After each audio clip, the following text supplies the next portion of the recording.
e vocês já vão entender o link com uma história que eu vou contar de início. Eu preciso contar essa história, talvez você até conheça, que é a história de um sapo e de um escorpião. É mais ou menos assim. Era uma vez um sapo que amava a natureza. Ele amava a temperatura da água, ele amava o dia, amava a noite, amava a mata, o cheiro. Ele amava viver. E até que um dia ele viu um escorpião na beira do rio, gritando, né? Sapo, sapo, vem aqui. E o sapo, né, foi nadandinho lá. Oi, escorpião, tudo bem? Um pouco de longe. E falou, o que você quer? Daí o escorpião falou, eu preciso atravessar o rio. Você pode me ajudar? Deixa eu subir nas suas costas. E aí o sapo falou, claro que não, né? Você é um escorpião, você vai me picar. E o escorpião olhou pra ele e falou, tá maluco, eu vou te picar no meio do rio. A gente vai afogar os dois juntos, aí a gente vai morrer. Eu não sei nadar. Aí o sapo falou, nossa, é verdade, né? Eu aqui pensando mal das pessoas. Até que ele deixa o escorpião subir. E no meio do rio, o que acontece? Eu vou te dar alguns segundos pra pensar. Tan, tan, tan, tan. Sim, o escorpião pica o sapo. E aí o sapo, antes de morrer, olha assim meio que pra cima e fala, escorpião, por que tu fez isso? Agora nós dois vamos morrer aqui no rio. E o escorpião olha pro sapo, fala, é a minha natureza.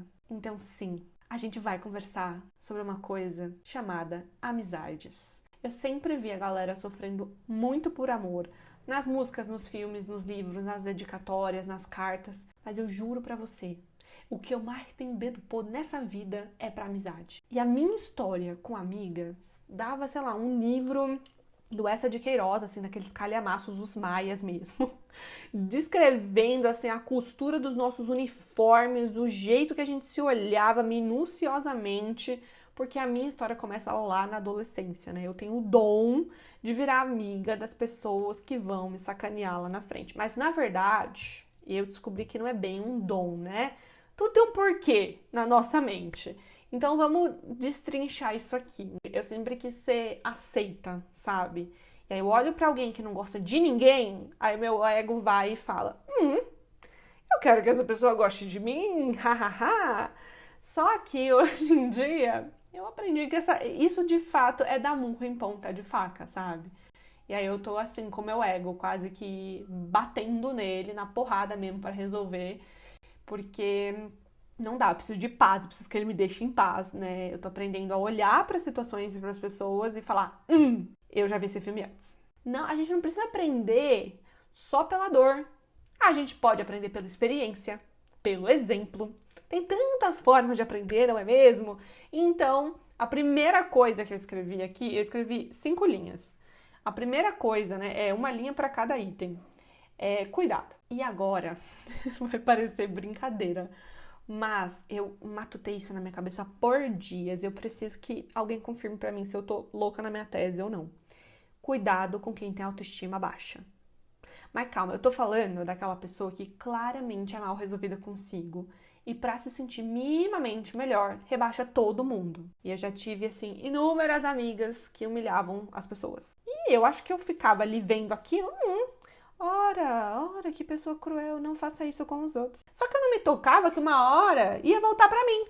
Porque eu não sou um alecrim dourado, né? Eu não sou especial, eu não sou flor de lótus, que eu penso que eu sou, né? Acho que é síndrome da filha única. A gente acha que não vai acontecer com a gente, né?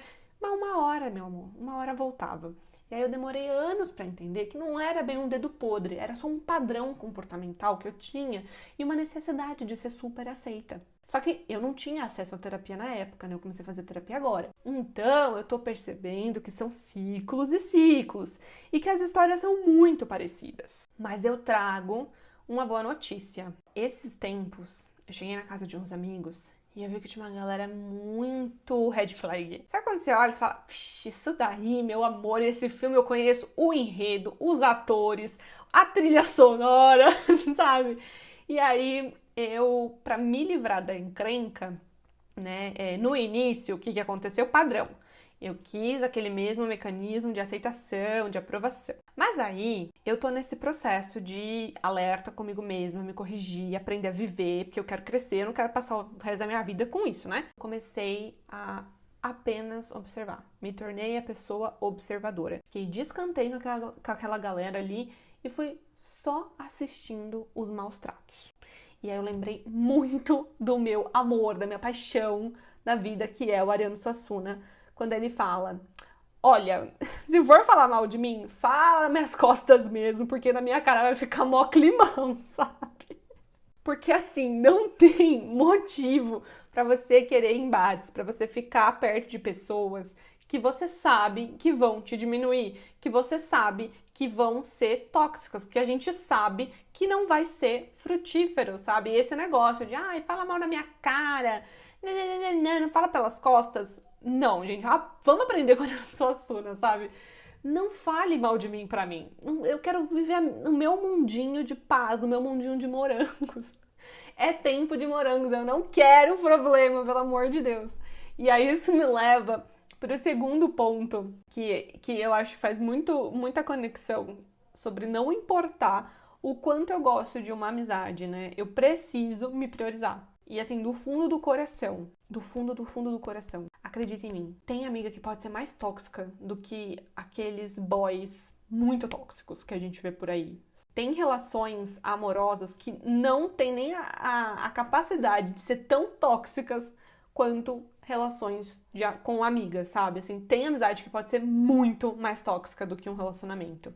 E a gente meio que não tem essa red flag, né? A gente só tem as red flags pra namoro. Então, assim, na minha cabeça, não existe na vida adulta essa possibilidade. Não dá pra ficar o tempo todo em manutenção de amizade.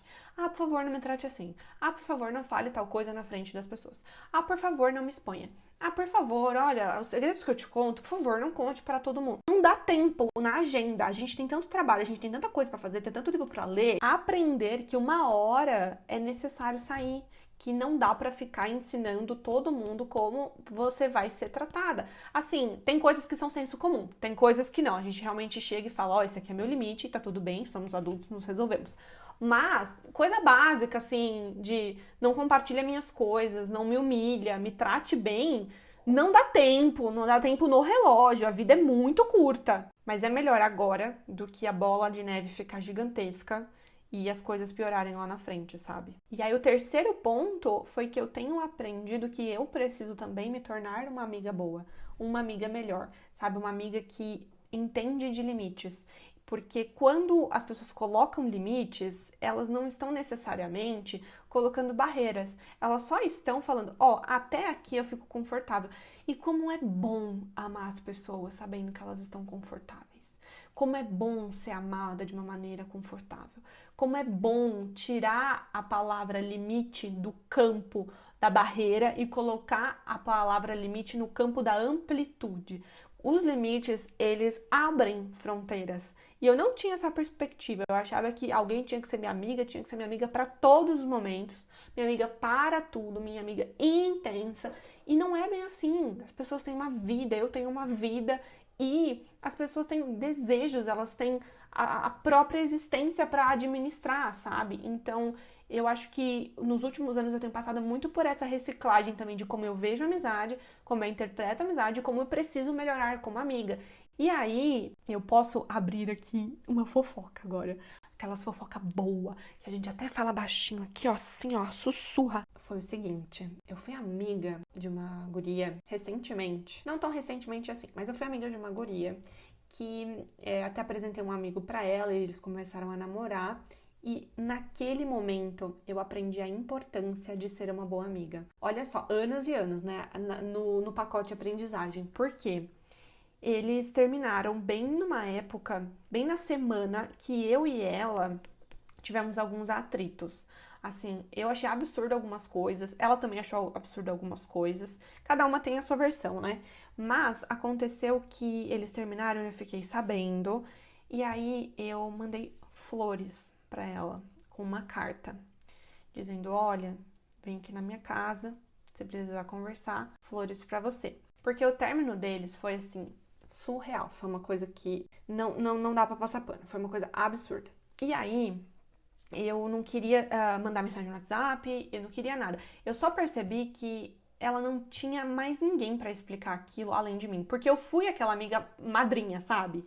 Não é que ela não tinha outras amigas. É que, sabe, tem coisa que só aquela pessoa que participou desde o início vai entender. E aí, eu pensei, putz, ela precisa conversar comigo, sabe? Então, uma hora depois ela foi lá na minha casa, inclusive.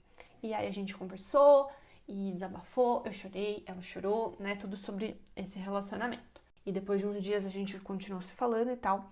E hoje em dia ela é minha amiga, assim, de internet e tal. A gente se fala, assim, esporadicamente, compartilha uma coisa ou outra que a outra gosta, né? Que a gente sabe. Mas foi bom a nossa amizade ter dado uma esfriada. Só que naquele momento, se fosse antigamente, eu não teria feito nada, assim. Tipo, eu teria ficado na minha, né? E aí eu aprendi, olha, realmente tem momentos que a minha dor precisa ficar um pouquinho de segundo plano, né? E eu preciso ser amiga. Porque amigo também é isso, né? Às vezes você tá chateada, mas, meu, naquele momento a situação é muito maior do que a tua rusga, sabe? Então eu acho que foi um momento de aprendizado pra mim, de entender que eu também tenho os meus papéis, que eles precisam ser feitos, que não é só as pessoas fazendo coisas pra mim. Enfim, eu acho que é algo muito específico, talvez só quem tem uma amiga que gosta, mas sabe que não combina aquela amizade vai entender. E aí, por isso, o quarto negocinho que eu coloquei aqui é tomar cuidado com quem chega na nossa vida de maneira muito aberta, muito compatível. Aquela pessoa que parece sua irmã gêmea, do nada, tá 24 horas na tua casa. Cuidado, cuidado, cuidado. Tem até um. Ai, eu vou. Não é um poema, é uma música até que o Vinícius de Moraes escreveu, que ele fala sobre cuidado. Ele fala assim: cuidado, a vida é pra valer. E não se engane, não, tem uma só. Duas mesmo que é bom, ninguém vai dizer. Que tem se provar muito bem provado, com certidão passada em cartório do céu e assinado embaixo Deus. E com firma reconhecida. Então a vida não é brincadeira não, meu amigo. E eu acho que é o exemplo perfeito esse trecho do Vinícius. Porque uma coisa que eu aprendi no último ano é que a gente não tem duas vidas. Não dá pra tomar toda a nossa atenção numa coisa. A gente tem que selecionar muito bem as pessoas que a gente convive, as coisas que a gente gosta, as coisas que a gente pensa. Filtrar até os nossos pensamentos, né? Não acreditar em tudo que a gente pensa é muito importante. E aí eu aprendi que as pessoas podem sim fazer coisas inimagináveis, sabe? Ai, nunca vai fazer comigo. Vai e cuidado porque a vida é pra valer. Não duvide da maldade dos outros. Agora, o meu lema é: as pessoas podem ser cruéis. Eu é que não tenho imaginação suficiente pra isso. Então eu tô tomando muito cuidado com quem tá na minha vida e muito mais com quem tá na minha casa. Não é porque eu sou especial, mas é por puramente manter a minha paz, sabe? E o ponto 5 que eu coloquei foi: como é importante manter a minha paz. É importante ser paz. Mais uma autocrítica, porque eu percebi, isso já faz um ano certinho, foi em outubro do ano passado, eu percebi que eu tava reclamando o tempo todo. De tudo, assim. Uma conversa comigo era só reclamação, problema, insatisfação. Eu vivi uns tempos muito nublados, né, no ano passado. E daí, na terapia, eu reclamava. E um dia eu soltei: ah, fulano falou tal coisa. Aí o meu terapeuta falou: ô Bru, mas você fala dessas coisas com todo mundo? Gente, sério, assim, silêncio absoluto. A minha mente fez um boom gigantesco. Porque tem gente que me ouvia e me dava N resoluções. Faça isso, faça aquilo, faça isso, faça aquilo. Até que eu ficava: não dá, por causa disso, por causa daquilo, nananana, blá, blá, blá. Uma dessas pessoas, inclusive, é a Ju do Ju Linguística, sabe? Ela é super minha amiga dos áudios também, ela adora áudios longos. E aí, a gente tava conversando e eu percebi numa conversa com ela que as coisas que às vezes ela falava, eu ficava: não, mas não dá, por causa disso, daquilo, blá, blá, blá. E aí eu percebi o quanto eu estava sendo chata e reclamona. Porque, assim, se as coisas da minha vida pessoal já estavam sendo tão ruins, por que eu não tirava o tempo que eu tinha ali com os meus amigos pra viver outras coisas, sabe? Pra me distrair, pra pensar em besteira, sabe? Eu bitolo nos problemas e eu não vejo mais nada. A Rita Lee, se a gente conversasse com a Rita Lee, ela ia falar: garota, você é chata pacas. Porque, às vezes, eu só preciso pensar em besteira. Eu preciso parar de ver o problema. E daí eu percebi, eu tô tendo a oportunidade, né, de fazer terapia, algo que eu nunca tive acesso. Eu tava do outro lado do mundo, eu tava cheia de amigos novos e no lugar de eu viver os morangos da vida, eu só vivia os limões da vida. Não dá. Aliás, não, vamos pra esse papo, né? A Hora da Estrela. Por que que o nome desse podcast é Tempo de Morangos? E no final do livro A Hora da Estrela, que é aquele livro que a personagem principal é a Macabeia e tal, até falei no outro podcast, no primeiro que saiu aqui, sobre ela, tem uma frase muito emblemática. Na última página, ó, tô com a página aqui aberta, página 78, tá escrito assim, no último parágrafo, vou ler o último parágrafo. Eu vos pergunto, depois de tudo que aconteceu no livro, tá? É assim que encerra. Eu vos pergunto, qual é o peso da luz? E agora? Agora só me resta acender um cigarro e ir pra casa. Meu Deus! Só agora me lembrei que a gente morre. Mas eu também não esquecer que, por enquanto, é tempo de morangos. Sim, nessa frase, não esquecer que, por enquanto, é tempo de morangos, estourou a minha cabeça na última leitura que eu fiz, porque eu entendi que a vida olhada pelos ciclos tem menos fardo. Então, não esquecer que agora é época de morangos, amanhã não é mais. Então, talvez se eu conseguir aproveitar as coisas boas que tem na época de morangos, eu chegue no próximo ciclo, na próxima época, na próxima fruta, né? E eu leve coisas boas. Então, assim, fez um start na minha cabeça. E aí eu percebi até uma outra coisa na leitura que eu nunca tinha reparado. Até conversei com os alunos, né? Teve uma aula sobre Clarice, mas não era sobre esse livro, era sobre Água Viva, que ficou gravada, até vocês podem assistir. Os links todos estão sempre lá no meu Instagram, que eu comento também sobre essa obra, mas enfim. E nessa aula me deu um boom na cabeça, porque, olha esse final.